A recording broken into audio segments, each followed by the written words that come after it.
അതൊക്കെ കഴിഞ്ഞ് ഇങ്ങോട്ടൊക്കെ വരുമ്പോഴാണ് എന്നുവെച്ചാൽ ഒരു ടൈം കഴിഞ്ഞ് കഴിയുമ്പോഴാണ് നമുക്ക് ആ സമയം വീണ്ടും കിട്ടിയിരുന്നെങ്കിൽ എന്നൊക്കെ തോന്നും. അത് അവിടെ നിന്ന് കിട്ടിയതാണ് സ്നേഹ ചേച്ചിനെ. എൻ്റെ ആക്ച്വലി എൻ്റെ കസിൻസൊക്കെ ആയിട്ട് ഞാൻ വലിയ ഒരു ബന്ധം ഇല്ലെങ്കിലും ബന്ധമൊക്കെ ഉണ്ട്, പക്ഷെ ഞാൻ അങ്ങനെ അവരായിട്ട് സംസാരിക്കത്തൊന്നുമില്ല. അത് ഇതൊക്കെ കാണും, അതൊക്കെ കസിൻസൊക്കെ കാണും. അവര് സ്നേഹ ചേച്ചിന് ഞാൻ ചേച്ചിന്ന് വിളിക്കുന്ന അവളെ മാത്രമേ ഉണ്ടായിരുന്നുള്ളൂ. സ്നേഹ ചേച്ചി വിളിക്കുന്നത് ഇപ്പോഴും കോണ്ടാക്ട് ഉണ്ട്. ഞാൻ പറഞ്ഞില്ലേ എന്നെ അത് എന്തൊരു യൂട്യൂബ് തുടങ്ങിയിട്ട് അറിയിച്ചിട്ടെന്ന് പറഞ്ഞ് തെറി വിളിച്ചത്, അതേപോലെ തന്നെ ഒരു അനിയൻ ചേച്ചി ബന്ധം ഇപ്പോഴും ഉള്ളത് രണ്ടുപേരുടെ, ശാന്തയായിട്ടും സ്നേഹ ചേച്ചിയായിട്ടും. എന്നുവെച്ചാൽ അത് നമുക്ക് എന്തെങ്കിലും പ്രശ്നം ഉണ്ടെങ്കിലും വിളിച്ച് പറയാൻ ഒന്ന് രണ്ടുപേരുണ്ട്. അങ്ങനെ എപ്പോഴും അതൊരു കാര്യം എന്ന് വെച്ചാൽ നമ്മള് വീട്ടുകാരുടെ അടുത്ത് പറയാൻ പറ്റത്തില്ല നമുക്ക് എല്ലാ കാര്യവും. പക്ഷെ അതേപോലെയല്ല നമുക്ക് വെളിയിൽ നിന്ന് കിട്ടുന്ന ഫ്രണ്ട്സ്. വീട്ടുകാരുടെ അടുത്ത് പറയാൻ പറ്റാത്ത പല കാര്യങ്ങളും നമുക്ക് അവരോട് പറയാൻ പറ്റും.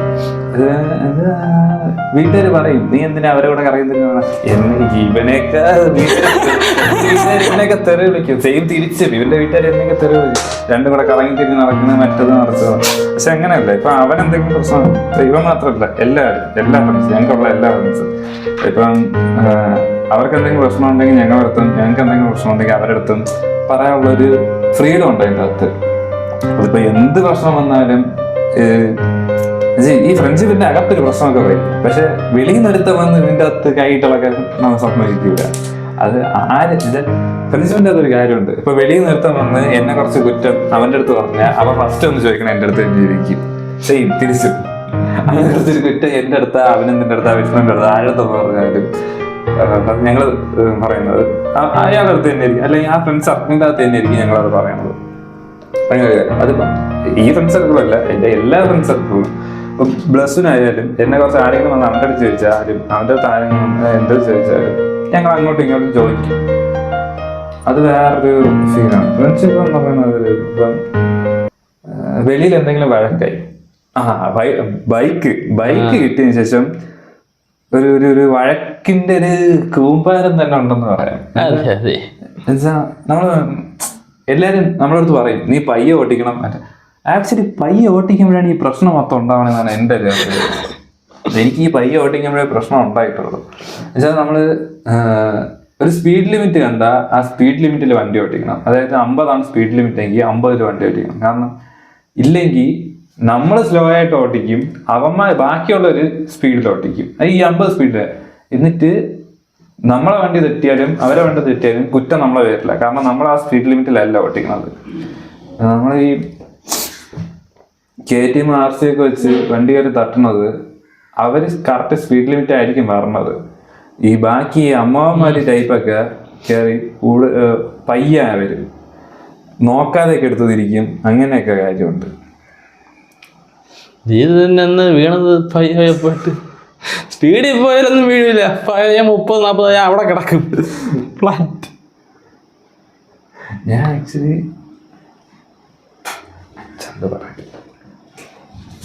കേൾക്കാൻ പറഞ്ഞോടാ. ഞാൻ ഹൈവേസിൽ ഞങ്ങൾ ഒരിക്കൽ കോളം പോയപ്പം സ്പ്ലെൻഡറിൽ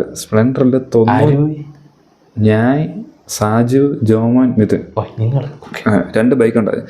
അന്ന് കോളം പോയപ്പം ഞാൻ 90 സംതിങ് ആണ്. 90 സംതിങ് കേൾക്കില്ല എന്ന് പറഞ്ഞാൽ എന്നാലും ഞാൻ പറയണം, അല്ലെങ്കിൽ ഞാൻ താഴെ എഴുതി കഴിയുക. 90 സംതിങ് സ്പീഡ് ലിമിറ്റ് കയറ്റി ഞാൻ. എന്നിട്ട് അന്ന് ഒരു കുഴപ്പമില്ല. അന്ന് സ്പീഡ് ലിമിറ്റ് ഇല്ലായിരുന്നു. അന്ന് ഈ ലിമിറ്റ് വെച്ചിട്ടില്ല. ഹൈവേ തുടങ്ങിയ സമയം അന്നൊന്നും ഒരു കുഴപ്പമില്ല. ഞാനാണെങ്കിൽ ഇവിടെ വീട്ടിൻ്റെ അടുത്ത് ചെറിയൊരു വഴിയാണ്, 30 പോയതേ ഉള്ളൂ. ഒരു വണ്ടി ഓവർടേക്ക് ചെയ്ത് പോയി, ഫ്രണ്ടിലോട്ട് പോയി. വണ്ടി സർവീസിനെടുക്കാൻ പോയതാ. ഫ്രണ്ടിൽ ഒരു കുഴപ്പമില്ല, കല്ലില്ല, മണ്ണില്ല, പട്ടിയില്ല, ഒന്നുമില്ല. ചെറുതായിട്ടൊന്ന് പോയതും വണ്ടി കയ്യിൽ നിന്ന് സ്ലിപ്പായി. അതിന് 30 പോയുള്ളൂ. സ്ലിപ്പായി. എന്തിനു പറ്റിയെന്ന് ആർക്കൊരു ഇവ എൻ്റെ പിറകെ വരെയായിരുന്നു. സ്ലിപ്പായി വണ്ടിയിൽ നിന്ന് മറിഞ്ഞ് 2 ഉരുളക്കൊക്കെ ഉരുണ്ട് ഒരഞ്ഞു പോയി. ഒരഞ്ഞു പോയിട്ട് കയ്യിലെ ഷോൾഡറും മുട്ടും എല്ലാം ഒരഞ്ഞു തീർന്ന് ഞാൻ വേറൊരു ബൈക്കിൽ ബാക്കിലുണ്ട്. എന്റെ ഫ്രണ്ടില് ഒരു പിക്കപ്പ് ഇവൻ ഓവർടേക്ക് ചെയ്ത് പോയി. ഞാൻ ഇങ്ങനെ ചെന്ന് വിഴുന്ന് ഒരഞ്ഞു പോയിട്ട് ഷോൾഡറും കുറഞ്ഞു. അന്ന് അത് ഞാൻ ജോമോന് ടാങ്ക്സ് പറയണേ. ഞാൻ അവന്റെ ഒരു ഇടിവള ഊരി അടിച്ചു പറ്റിയതാ ഞാൻ കയ്യിലിട്ടിരുന്നു. ഇത് വീഴുന്നിട്ട് ഇടിവള കയറി ഇവിടെ ലോക്കായിട്ട് ഇങ്ങനെ ഒരഞ്ഞങ്ങ് പോയപ്പം ഇവിടെ ഒരു ചെറിയ മുറിവേ വന്നിട്ടുള്ളൂ. ബാക്കി ഓരോ മൊത്തവും ഇടിവളയില് ഇല്ലാതെ ടൈം മൊത്തത്തിൽ തീർന്നതന്നെ. അത് ഇവൻ ശ്രദ്ധിച്ചില്ല. ഇവിടെ തിരിച്ച് വീട്ടിൽ വന്നിട്ട് ഇവന്റെ ഇടിവള എന്റെ ഹോസ്റ്റലിൽ ഇരുന്നപ്പോഴല്ല ഹോസ്റ്റലിൽ വെച്ച് നീ അത് പൂരിന്റെ കൈ തന്ന്. കൈ തന്ന് ഇവിടെ വീട്ടിൽ വന്ന് ഞാൻ എടുത്ത് തന്നപ്പോഴാണ് ശ്രദ്ധിച്ചത്. അതിൽ മൊത്തം സൈഡ് മൊത്തം പൊരഞ്ഞ് തീർന്നു പോളിഷായി. ഇത് വിടുന്ന് മുറിഞ്ഞ് ചോര പറഞ്ഞോട്ട് ഞാൻ കൈ ഇങ്ങനെ ഒരു പിടുത്തം പിടിച്ച് എനിക്ക് കരച്ചിലൊന്നും വരല്ല, വേദന വരല്ല, ഒന്നും വരല്ല. ഞാൻ കൈ ഇങ്ങനെ ഒരു പിടുത്തം പിടിച്ചാൽ നിൽക്കുന്നുണ്ട്. ബൈക്കൊക്കെ എടുത്ത് സൈഡിൽ ഒതുക്കി വെച്ച് ഞാൻ എൻ്റെ അവിടെ ബൈക്കിൽ കയറി തിരിച്ച് ഹോസ്പിറ്റലിൽ വെച്ച് ഡ്രസ്സ് ഷർട്ടൊക്കെ ഊരിട്ട് നോക്കിയപ്പം ഇവിടെ ഒരുപാട് എൻ്റെ ഡെറ്റോളൊക്കെ വെച്ച് അവനിങ്ങനെ തുടയ്ക്കണം. എനിക്കാണെങ്കിൽ ഒന്നും ഫീലാവണില്ല. എന്തൊരു പറ്റിയെന്ന് പറഞ്ഞില്ല. എൻ്റെ ഫുൾ മൈൻഡ് പോയി. അയ്യോ ആക്ച്വലി പക്ഷേ ആ ബൈക്ക് ഞാൻ ഇഷ്ടപ്പെട്ടല്ല വാങ്ങിച്ചത്. പക്ഷെ അത് ഇപ്പോഴും ആ ബൈക്കുമായിട്ട് എനിക്കൊരു അറ്റാച്ച്മെന്റ് ഉണ്ട്. അത് എന്തിനാണെന്ന് എനിക്കറിയത്തില്ല. ഫസ്റ്റ് ബൈക്ക് ഞാൻ ഒരെണ്ണം കൊണ്ടിറക്കിയില്ല. എന്തോ ആ ബൈക്ക് വലിയ ഇഷ്ടമായിട്ടല്ല വാങ്ങിക്കുന്നത്. പക്ഷെ അത് കുറച്ചാൾ ഉപയോഗിക്കാൻ നമ്മൾ ആദ്യമായിട്ട് കൊണ്ടുനടക്കുമ്പോ അതിന് സ്പെഷ്യൽ ഒരു സാധനം നമ്മൾ ആദ്യമായിട്ട് പുറത്ത് പോകുമ്പോ കൊണ്ടുപോവുക. അങ്ങനെ ഒരു സെന്റ് മേരീസില് ഇത് ഒരു അപ്പോഴും ബാൻഡ്രബിൾ ഉണ്ടാകുന്ന സമയത്ത് ബാൻഡ്രബ് 8 കഴിഞ്ഞ് 9 സംതിങ് ഒക്കെ 9ലാണ് ഞാനും ബ്ലസ്സിനും ബാൻഡ്രപ്പ് ഭരിക്കാൻ കയറുന്നത്. അത് ഭരിക്കാൻ കയറിയെന്ന് തന്നെ പറയാം. പക്ഷേ അത് എല്ലാവർക്കും ഭയങ്കര ഇഷ്ടമായിരുന്നു. ഞങ്ങളെ സെന്റ് മേരീസ് മൊത്തം നല്ല അത്യാവശ്യം AKയും B ദേവും അതായിരുന്നു അന്നത്തെ ഷോർട്ട് ഫോം. എന്നെ AK എന്ന് വിളിക്കും. ആക്ച്വലി എനിക്ക് കുറേ പേരുണ്ട്, അത് വേറൊരു കാര്യം. അഭിരാം, അബി, റാം എന്ന് വിളിക്കുന്നവരുണ്ട്, AK എന്ന് വിളിക്കുന്നവരുണ്ട്, ഫൈസി എന്ന് വിളിക്കുന്നവരുണ്ട്. അത് ഫസ്റ്റ് ഇൻസ്റ്റാ നെയിമായിരുന്നു. അത് വേറെ എന്തിനു വേണ്ടി ഞാൻ ഉപയോഗിച്ചതാ, എന്തോ നാടകത്തിന് വേണ്ടിയിട്ടാണോ, ഏതൊരു മുസ്ലിം ക്യാരക്ടറിന്റെ പേരായിരുന്നു അത്. എനിക്കിഷ്ടപ്പെട്ട് അല്ല ഫസ്റ്റ് ആ ക്യാരക്ടറിന് എന്തിനു പേരിടാമെന്നായിരുന്നു തീരുമാനം. അതൊരു നാടകം പോലത്തെ സംഭവമായിരുന്നു. ഫൈസി എന്നുള്ള പേര് വന്നത് മറ്റേ ഹോട്ടല് ദുൽഖറിന്റെ പേരായിരുന്നു. അപ്പൊ ഇഷ്ടപ്പെട്ടു എടുക്കുന്നു ഗോവാൻ. അതിലാണ് ഈ ഫൈസി എന്ന് പറഞ്ഞത്. പിന്നെ ആ സമയത്ത് തന്നെ മറ്റേ ഇവരെന്തോ ഒരു ഷോർട്ട് ഫിലിം, ഫുക്രുവിന്റെ ഒക്കെ ഒരു ഷോർട്ട് ഫിലിം ഉണ്ട്. അതില് ഫുക്രു ഫോണില് വേറൊരുത്തന്റെ പേര് സേവ് ചെയ്തിരിക്കുന്ന ഫൈസി എന്നാണ്. 5 എന്നിട്ടിട്ട് C എന്ന്. ഇത് പറഞ്ഞോണ്ടിരിക്കുന്ന ഞങ്ങളുടെ രണ്ടന്റെ ലൈഫിന്റെ അകത്തുള്ള ഇൻസിഡന്റ് ഒക്കെയാണ്. ഇൻസിഡന്റ് പറയാൻ തുടങ്ങി ഇന്നൊന്നും തീരത്തില്ല. വേണമെങ്കിൽ ഒരു 100 എപ്പിസോഡ് അടിക്കുന്നുണ്ട്. ഇതൊക്കെ മതി ധാരാളം. ഇപ്പൊ തന്നെ എത്ര മണിക്കൂറായി കാണാൻ? 2.5 മണിക്കൂറെങ്കിലും ആയി കാണും. 4 എപ്പിസോഡ് എനിക്ക് ഇത് എന്നൊരു നമ്മൾ എത്ര ക്ലാസ് ഞാൻ 8ല് വണ്ടി വെച്ചാണ് ഇതിനെ കിട്ടിയത്. അപ്പോഴാണ് എനിക്ക് അല്ല ഞാൻ വെളിയിലോട്ട് ഇറങ്ങി തുടങ്ങിയത്. സത്യം ഞാൻ വെളിയിലോട്ട് ഇറങ്ങി തുടങ്ങിയത് 10ാം ക്ലാസ് കഴിഞ്ഞ സമയത്ത്. അതുവരെ വീട്ടിൽ നിന്ന് വെളിയിലോട്ടൊന്നും അങ്ങനെ വിടില്ല. ഞാൻ 10ാം ക്ലാസ് കൊറോണയൊക്കെ ഫസ്റ്റ് വേവ് കഴിഞ്ഞൊരു സമയത്ത്, കഴിയാതായി നിന്ന സമയത്ത് ഞാൻ ഇൻസ്റ്റാഗ്രാം തുടങ്ങി. ആ സമയത്താണ് ഇൻസ്റ്റാഗ്രാം തുടങ്ങുന്നത്. അപ്പോഴൊക്കെ ടിക്ടോക്ക് ഒക്കെ ഉള്ളത്. ഞാൻ നിന്റെ പ്രൊഫൈൽ കണ്ടിട്ട് വെറുതെ മെസ്സേജ് അയച്ച് ഇൻസ്റ്റയില് മെസ്സേജ് അയച്ച് എന്തൊരു പരിപാടി എന്നൊക്കെ ചോദിച്ചു. അപ്പൊ ഞാൻ ചോദിച്ചു നീ എവിടെ നിൽക്കുന്നത് എന്നാ ചോദിച്ചപ്പോ നീ പറഞ്ഞ വീട്ടിലുണ്ട്, അവിടെ വീട്ടുണ്ട്. ഇവിടെയായിരുന്നു. നീ നടക്കാറിയണ സമയമായിരുന്നു. വൈകിട്ട് നടക്കാറുണ്ട്.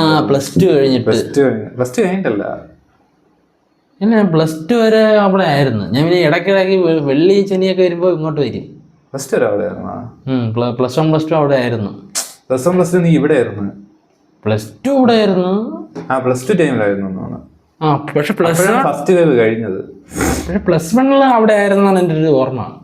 കാരണം ഓൺലൈൻ ക്ലാസ് ഞാൻ അവിടെ ഇരുന്നൊക്കെയാണ്. ആ ഫസ്റ്റ് വേവ് കഴിഞ്ഞ സമയം. അപ്പൊ നീ പ്ലസ് ടു തന്നെ, നീ ഇവിടെ ആയിരുന്നു. നീ തീരാറായപ്പോ നടക്കാറുണ്ടായിരുന്നു. തീരാറായ ക്ലാസ് തുടങ്ങിയപ്പോ ഇവിടെ പോകാൻ വേണ്ടി സ്കൂളിൽ പോകാൻ വേണ്ടി ഞാൻ തിരിച്ചു വന്നു. അപ്പോൾ എൻ്റെ ഇടയ്ക്കിടയ്ക്ക് ഒന്ന് ഇവൻ എൻ്റെ വീട്ടിലോട്ട് വരും, ഇല്ലെങ്കിൽ ഞാൻ ഇവൻ്റെ വീട്ടിലോട്ട് വരും. മിക്കവാറും അവിടെ എവിടെയും തന്നെ കാണും, ചുമ്മാ കയറി കിടക്കും. ഇവിടെ നിന്ന് എണീച്ച് പോയി നടത്താൻ വൈകിട്ടൊക്കെ നടക്കാറങ്ങും. അപ്പോഴൊക്കെ ഞാൻ വെളിയിലോട്ട് ഇറങ്ങി തുടങ്ങി. എന്നിട്ട് പിന്നെ എനിക്ക് ശരിക്കും വീട്ടിൽ ഇരുന്ന് ഒട്ടും ഇഷ്ടമല്ല, വെളിയിലോട്ട് ഇറങ്ങി. അതൊക്കെ ഇരുന്ന് എൻ്റെ വീട്ടിൽ ഇരുന്ന് ഫോണും കുത്തി അവിടെ കിടക്കും, ഇരുന്ന് പോകും. വെളിയിലോട്ടൊക്കെ ഇറങ്ങും. ഇപ്പൊ ഈ വ്ളോഗ് തുടങ്ങിയതിന്റെ മെയിൻ കാരണം അതൊക്കെ തന്നെ, വെളിയിലോട്ട് ഇറങ്ങും കുറച്ചും കൂടെ. Explore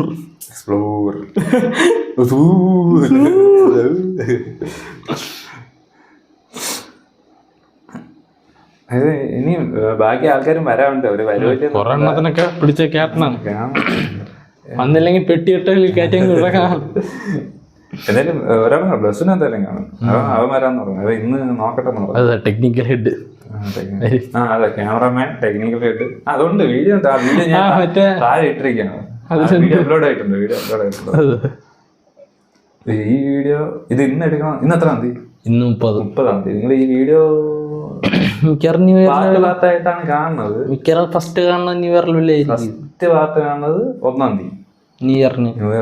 happy new year. ഒന്നീ രാവിലെ 11:11 ഇല്ലെങ്കിൽ രാത്രി 11.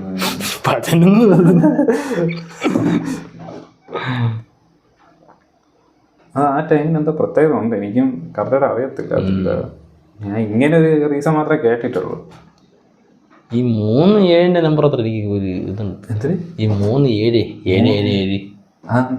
അത് മറ്റേ ഈ ചെറുത്തന്റെ നമ്പർ എത്ര ആണെന്ന് 666 666 7 എന്തിനാണ്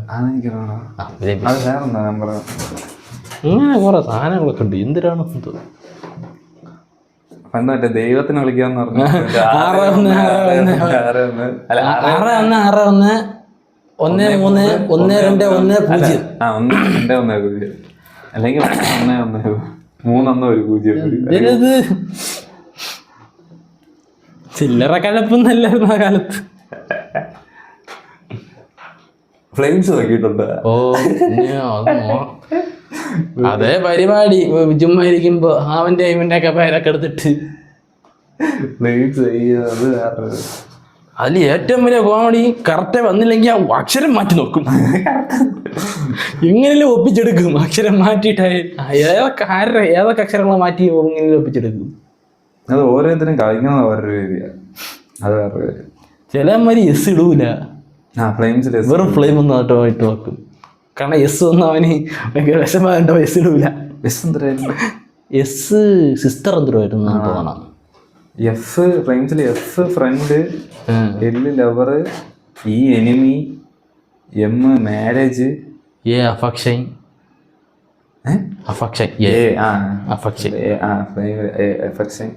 എസ് സിസ്റ്റർ അങ്ങനെ എന്താ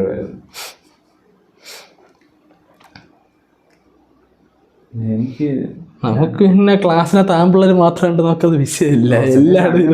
പക്ഷെ 2-3 ക്ലാസ്സിലുണ്ട് നമ്മളുണ്ട്. അതല്ല ഏറ്റവും ലാസ്റ്റൊക്കെ ഞാൻ 8-ാം ക്ലാസ്സിൽ വന്ന അന്ന് തൊട്ട് 8A 9A 10A +1 +2 എല്ലാം ഞാൻ ഓരോ വർഷം ഓരോ ഇതായിരുന്നു. സെന്റ് തോമസിൽ അത് മാറി വരികയായിരുന്നു. സെന്റ് മേരീസ് വന്നതിന് ശേഷം മൊത്തം ആയിരുന്നു 5 വർഷവും. അവിടെ പിന്നെ സെന്റ് മേരീസിൽ അത്യാവശ്യം മേളിൽ ഇതുണ്ട്, ഓരോ ഡിവിഷൻസ് ഉണ്ട്. ഓ ABC അത് ഇസടന്ന് നിൽക്കില്ല. A1 A2 B2 ഇത്രയും ക്ലാസ് എന്തിനാണെന്നാണ് തോന്നുന്നത്. എത്രയും പിള്ളേരും ഉണ്ട് സത്യം. അവിടെ എനിക്ക് ഇഷ്ടപ്പെട്ട ഒരു ടീച്ചറുണ്ട്, നിഷ എന്നാ പേര്, ഇംഗ്ലീഷ് ടീച്ചറാണ്. ഇച്ചിരി വണ്ണം വെച്ചിട്ടുള്ള വെളുത്തിട്ട് അവര് ഞാനോട് ഭയങ്കര കമ്പനിയായിരുന്നു. 8-ാം ക്ലാസ്സിലെന്തോ ഇംഗ്ലീഷ് പഠിപ്പിക്കാമെന്നാണ് ടീച്ചറുടെ ജീവിതത്തെ കഥയൊക്കെ പറഞ്ഞിട്ടുണ്ട്. ടീച്ചർ മാഹിയിലൊക്കെ പഠിപ്പിക്കാൻ പോയിട്ടുണ്ട്. മാഹിയാണോ മാലിയാണോ മാഹി ഇവിടെ ഉള്ളത് ഏതാണ്? മാഹി. അപ്പം മാലി മാലി എവിടെയാണ്? മാലി ഫോറിനാ. ഓഹോ, മാലിയോ ബാലിയോ ആണ്. ഇന്തോനേഷ്യയിൽ ബാലി എന്ന് പറഞ്ഞ സ്ഥലമുണ്ട്. ഇതൊക്കെ ബാലിയിൽ എന്തോ ആണെന്നാണ് അവിടെ പഠിപ്പിക്കാൻ പോയിട്ടുണ്ട് ടീച്ചറിനെ. ഞാൻ വ്ലോഗ് എടുക്കാൻ പോവാം എന്തെങ്കിലും എനിക്ക് ഇവിടെ പോയാൽ കൊള്ളാമെന്നുണ്ട്, സൗത്ത് കൊറിയയില്. എന്നുവെച്ചാൽ അവിടെ വിലക്കുറവാ, സാധനം വിലക്കുറവാ. സൗത്ത് കൊറിയ മറ്റേ കിം ജിങ്, അത് നോർത്ത് കൊറിയ. North Korea. നോർത്തില് പോകാൻ പറ്റത്തില്ല, നോർത്തിൽ ഭയങ്കര സ്ട്രിക്റ്റാ. സൗത്തിൽ കുഴപ്പമില്ല, വലിയ സീനില്ല. അവിടെയും പോയാൽ കുറച്ച് ഡെവലപ്പ് ആവട്ടെ, നമുക്കൊരു വേൾഡ് ടൂർ തന്നെ പോവാം. പറയണം, തെറ്റിക്കാതെ ഞാൻ മറന്നു പോകും. ടീച്ചറിന്റെ കാര്യം പറഞ്ഞോണ്ടിരുന്ന ഞാൻ വേൾഡ് ടൂർ എത്തി. അപ്പോഴ് ടീച്ചർ, ഞാൻ അപ്പോഴ് സ്കൂളിൽ ലെവലടിക്കുന്നുണ്ട്. വീടിന്റെ ബാക്കിന് മരം ഉണ്ടായിരുന്നു ആ ടൈമിൽ.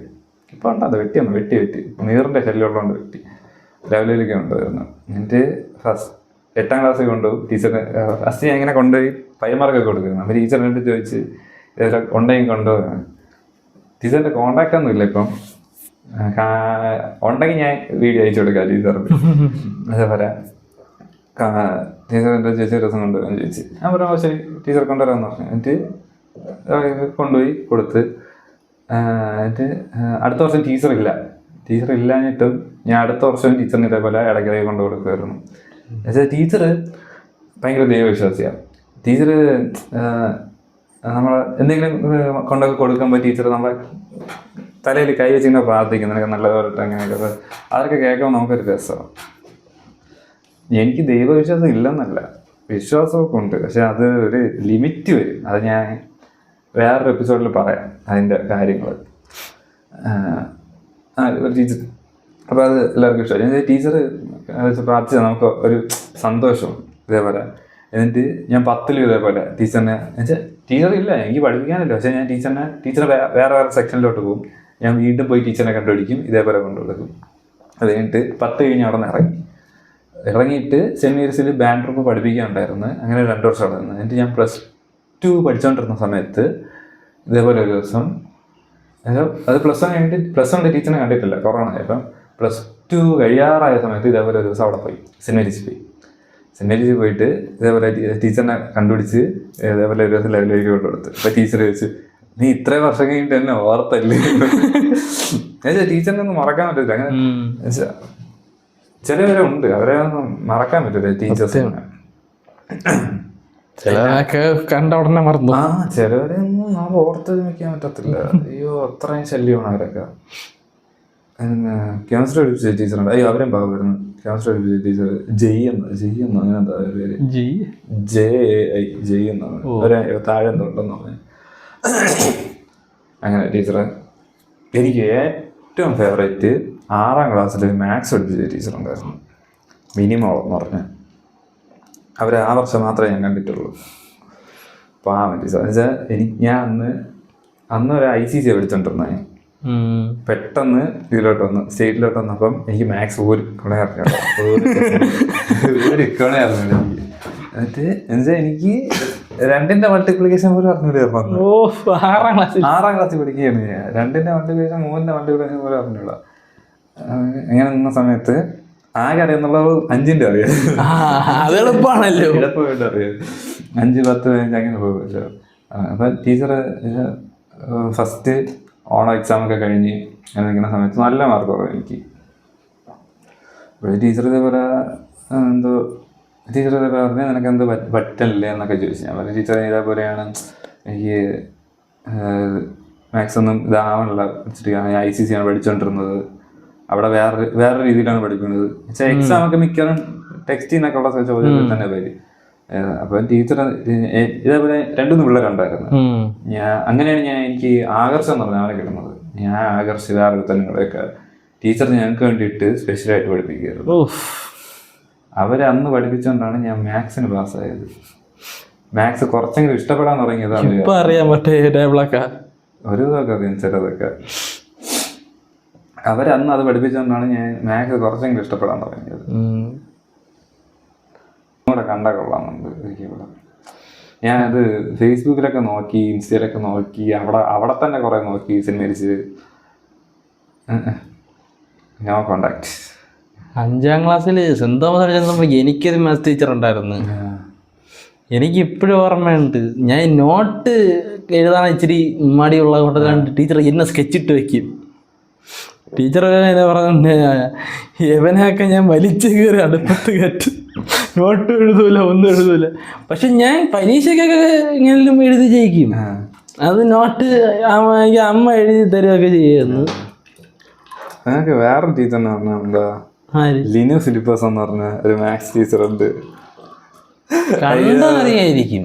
എന്റെ അനിയനൊക്കെ എന്നെ പഠിപ്പിച്ചിട്ട് 7ാം ക്ലാസ് പഠിപ്പിച്ചിട്ടുണ്ട് കേട്ടോ. അവര് വൻ കോമഡിയാണ്. അവര് ക്ലാസ്സിൽ കയറി വന്നിട്ട് തുടങ്ങും, എന്താ പല്ല് മക്കളെ.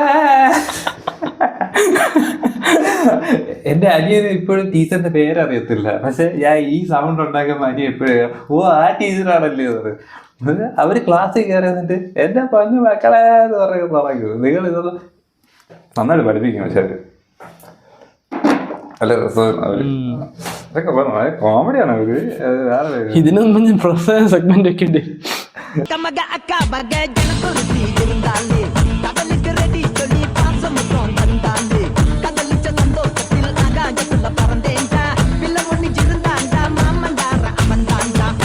கொடியே